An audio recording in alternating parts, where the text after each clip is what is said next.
Ah, the United States of America. Centre of civilization and richest country on Earth. Presumably it must have one of the finest transport networks on the globe. No. No, it doesn't. Let's have a look at one city that almost epitomises that, Phoenix, in Arizona. But first of all, I'm not from Phoenix or the United States at all, as you may have noticed. So I need to sort of get in a bit of context about how important Phoenix is and what sort of scale we're looking at. It appears to be the 10th largest metropolitan area in America, and the 10th largest metropolitan area in the UK is, according to this Wikipedia article, Glasgow. Okay, how do you get into the two cities though? Well, in Glasgow, you can arrive at either Glasgow Central Station or Queen Street. They're the two main stations in the city. At Central, you've got high-speed intercity services down from London, South East, all over the country, really. And Queen Street you can find slightly slower, but still decent intercity services up to Aberdeen, Inverness, Edinburgh, and so on. Well, that's quite a good start for Glasgow. It must be pretty decent in Phoenix as well, then. Except no, it isn't. There are no outside rail connections. Let me say that again. In the 10th largest metropolitan area in the wealthiest country in the world, there isn't a single outside rail connection. Well, presumably Phoenix can catch up on internal rail transport. It has a light rail or tram line, and that seems to be quite reasonable actually. But how does Glasgow compare? Well, it has a subway line, but it seems to be a bit smaller than Phoenix's, so actually it's quite comparable. Now in Glasgow, the subway is backed up by an extremely extensive suburban rail network. This operates at high frequency and connects most of the city. Surely Phoenix has a similar system. No, it has nothing. Looking a bit at Google, it appears that there has been some form of movement to try and get a commuter rail system built in Phoenix in the past, but there doesn't seem to have been much progress of late.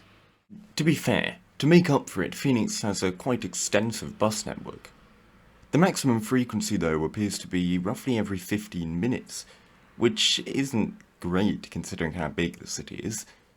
Glasgow, on the other hand, has a similarly extensive bus network. However, the main routes operate at frequencies of every 5 to 10 minutes, which is quite a bit better. Given all this, surely Glasgow must be a much larger city than Phoenix. Surely. Well, that's embarrassing. Admittedly, the figures for Glasgow were from 2001, but they were the most recent ones I could find for the whole metropolitan area. And anyway, it hasn't grown all that much since then, so I presume that's still reasonably accurate. So, overall, I think it's safe to say that Phoenix is comparatively lacking in the public transport department. So, how could we improve the situation for Phoenix? Well, as many of you will know, good transport often starts with good design. So let's compare some of the ways in which Glasgow is designed with Phoenix to see if we can learn from that. So I sport myself in at the very peak of downtown Phoenix, according to Google Maps, and the impressions are hardly awe-inspiring.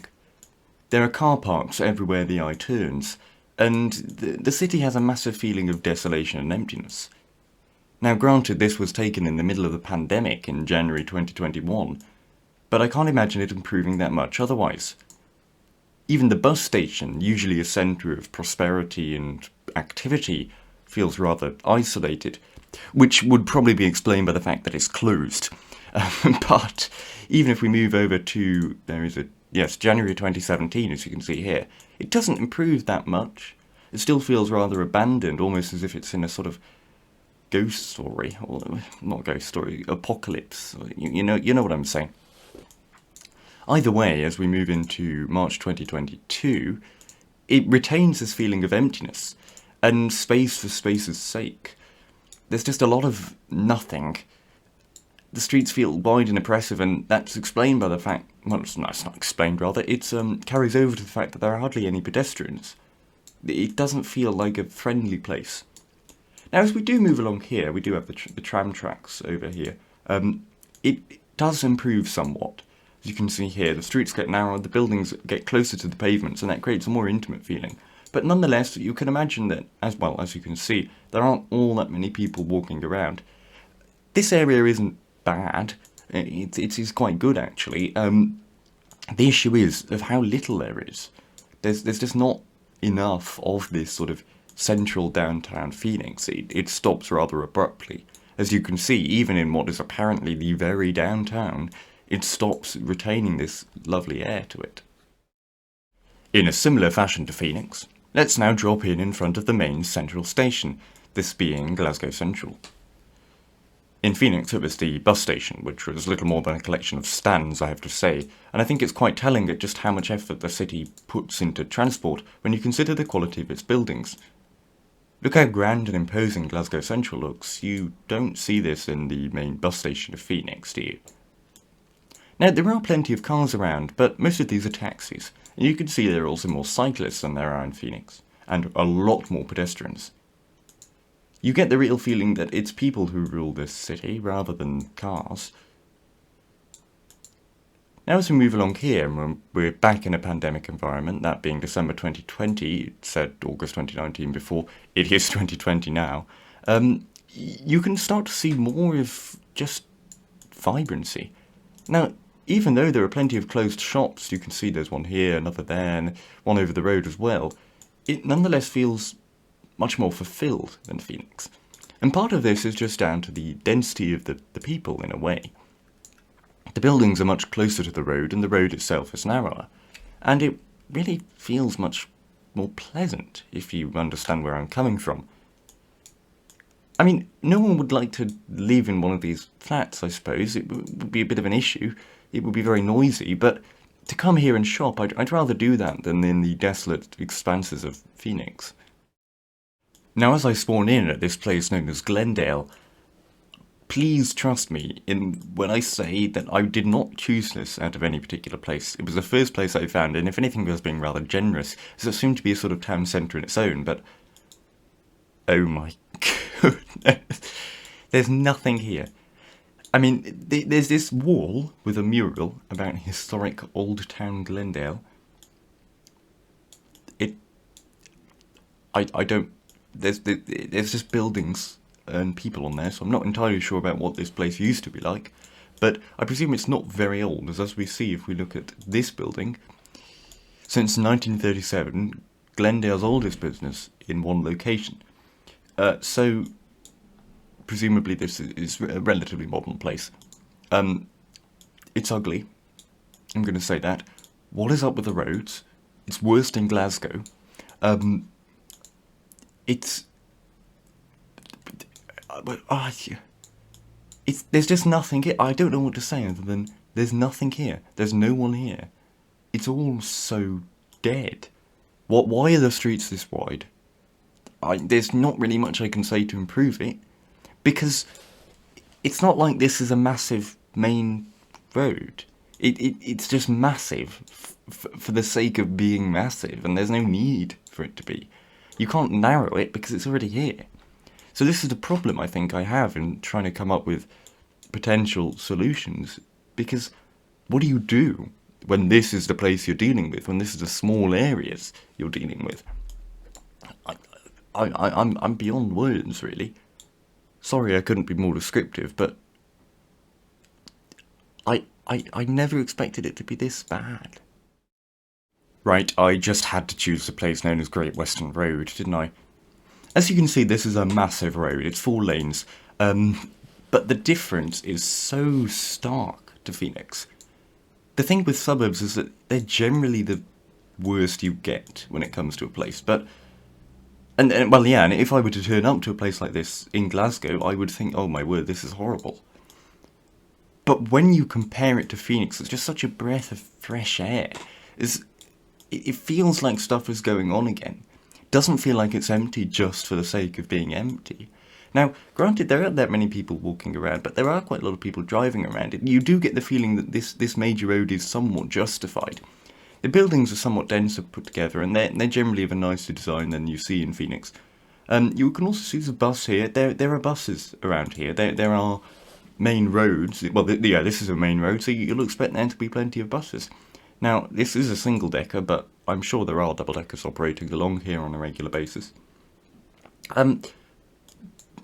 We've got like oh wow, yeah, we've got this fantastic little bus stop here where you've got a cycle lane that goes over the bus stop, and you've got a little zebra crossing for pedestrians to get to the bus stop. That's very nice. This is basically the worst you'll get in Glasgow.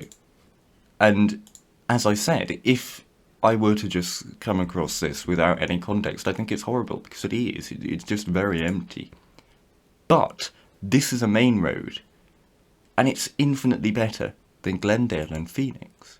Well, infinitely better might be a bit of an exaggeration, but nonetheless, it does have a slightly different atmosphere to that of Glendale. Now, part of that is probably because the buildings are much closer together, and at the front of them you'll find far fewer side-of-house parking. I mean, you can see there's a bit here, but generally most houses have gardens in front and little else. Now, there is a bit of on-street parking, but when you consider how many houses there aren't actually that many cars. This is probably compensated for by the fact that it's very much possible to walk along this road. There's a cycle lane. I mean, it's only painted on, it's not great, but it does exist. And of course there's a bus, which is of a reasonably high quality service. I mean, I say that, it's an ugly single deck. It looks like an Enviro 200, might be that. But nonetheless, it is probably better than what Glendale has to offer, and is definitely usable. But what I find is most striking is just how much trees improve the atmosphere of a road. There's a lot more greenery than you found in Glendale, and when you consider that this is a more major road than that artery there, I think this is probably a good way to improve those needlessly wide roads that we saw in Phoenix. You could probably fill in a large sort of central island and tree line it. And you don't need those lanes in the centre, so it reduces that wasteful asphalt and the need for maintenance for that, whilst also improving the area's ambience, reducing noise and air pollution, and trees are better. They really help, and as we could see a little bit with downtown Phoenix, the trees really did help to improve the atmosphere there. So bringing more into the suburbs, as they have here in Glasgow, would probably help quite a bit. But you came here for transport, not urban design, I'm sure. Well, maybe you did. If you did, then hello. But goodness help me. Anyway, I think we've got to make sure that we understand the situation Phoenix is currently in, and that being, when we look at the design, it's perhaps not set up for a massive transport system just yet, and also I don't think there'd be the funding or the political will to do that straight away. So we've got to take baby steps, if you will, and I think the first good step would be to just bring back a rail connection, which, from what I've heard of, it is still being mooted again. It doesn't have to be high-speed rail or anything too extreme, just some form of connection that means you can get into the city without relying on the roads or the air. Another good idea would be to develop a regional rail system around the state, or at least the area around Phoenix. A semi-high-speed service down to Tuscan at about 100 miles an hour would be a good idea, I think, running on dedicated track. This would be expensive, but the benefits would be immeasurable. Furthermore, you could also utilise the existing, slow and winding rail, admittedly, down to Kearney and Mammoth. As slow as this would be, it would be cheap, and is much better than nothing. It would certainly help to revitalise the economy in those areas. There also seem to be proposals to expand the light rail or tram system of Phoenix, and these seem to be very good. I think they'd really grace the areas they travel to, and a more extensive light rail system would really set Phoenix apart. It would be a unique selling point of the city. Trams do really benefit any street they travel on. Another improvement could be made by relaxing the very strict government restrictions regarding on what buses can be used. These extremely prioritise a North American manufacturer, which is not at all great when you consider how limited the vehicles they provide often are. It would be much better if Phoenix could choose maybe some European vehicles that might better suit their routes. It would really help to improve the quality of the service. But other than that, I'm not entirely sure what can be done to improve Phoenix. It seems to be a city that's designed almost overwhelmingly in favour of the car, and that's very difficult to get around. It's hard to plan when density is so low and people are so spread out. But the city didn't have to be that way. It's very sad, but unfortunately it is. So what can be done, really, in the long term to improve the place? I'm not too sure.